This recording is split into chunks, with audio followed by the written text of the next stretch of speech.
செம்ம இடியும் மழையும் பெய்யுது. அந்த செம்ம இடியும் மழையில் 2 அக்கா தங்கச்சிங்க வந்து வீட்டுக்கு போயிட்டுருக்காங்க. வீட்டுக்கு போனதுக்கு அப்புறமேட்டுக்கு அம்மா அவங்க அக்கா தங்கச்சிங்க எல்லாம் சேர்ந்து சாப்பிட்டுட்டு படுத்து தூங்குறப்ப ஒரு பொண்ணுக்கு மட்டும் ஒரு வித்தியாசமான சத்தம் கேட்டிருக்கு. அதனால அந்த பொண்ணு ஏஞ்சி கதவு திறக்கலாம் வெளியே போகிறப்ப அவங்க அம்மா ஏஞ்சி இந்த நேரத்தில் நீங்கள் என்ன பண்ணுறன்னு சொல்லி அவங்களுக்கும் அதே சத்தம் கேட்டதால் அவங்க கதவையும் திறந்து பார்க்குறாங்க. கதவு திறந்து பார்த்ததுக்கப்புறம் அவங்க அப்படி என்னத்தை தான் பார்த்தாங்க, அதுதான் இந்த வீடியோவில் பார்க்க போகிறோம். வாங்க வீடியோக்குள்ளே போகலாம். வீடியோ இன்ட்ரெஸ்டிங்காக இருக்கும். Welcome to Swarna mystery. செம்ம இடியும் மழையும் பெய்யுது. அந்த இடியும் மழையிலையும் 2 அக்கா தங்கச்சிங்க வீட்டுக்கு போயிட்டுருக்காங்க. அவங்க அம்மா உட்காந்து காத்துட்ருக்காங்க எங்கே 2 பசங்களையும் காணுமேன்னு சொல்லிட்டு.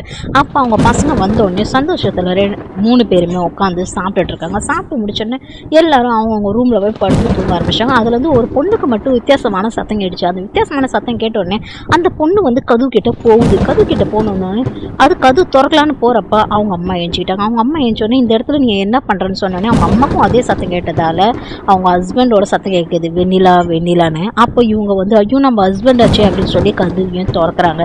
கதவு திறந்ததுக்கப்புறம் மழை தண்ணியெல்லாம் வீட்டுக்குள்ளே வந்துருச்சு. வீட்டுக்குள்ளே வந்ததுக்கப்புறம் அவங்க ஹஸ்பண்ட் வந்து நிற்கிறாங்க. அவங்க அம்மாவும் அந்த பசங்களும் அப்படியே நிற்கிறாங்க. அப்போது அவங்க ஒய்ஃப் கேட்குறாங்க, இத்தனை வருஷம் நீங்கள் எங்கே போயிருந்தீங்க, நீங்கள் தான் இறந்துட்டுன்னு சொன்னாங்களே, நீங்கள் தான் ஷிப்பு மூழ்கி இறந்துட்டீங்களே, அப்புறம் எப்படி உயிரோட வந்தீங்க அப்படின்னு சொல்கிறாங்க. அதுக்கு அந்த ஆம்பளை சொல்கிறாங்க, இது இருந்தாலும் காலையில் பேசிக்கலாம்னு சொல்லி படுத்து தூங்குறான். அந்த பொண்ணு யோசனையிலேயே உட்காந்துருக்கும். அப்படி உண்மையாலுமே அந்த இடத்துல வந்தது யார், அவங்க ஹஸ்பண்டா இல்லை ஆவியா? உங்களுக்கு என்ன தோணுது கமெண்ட்டில் சொல்லுங்கள். இந்த ஸ்டோரி பிடிச்சிருந்தா லைக் அண்ட் சப்ஸ்கிரைப் பண்ணுங்கள். ஃப்ரெண்ட்ஸ் அண்ட் ஃபேமிலிக்கு ஷேர் பண்ணுங்கள். Until then, take care. Bye bye.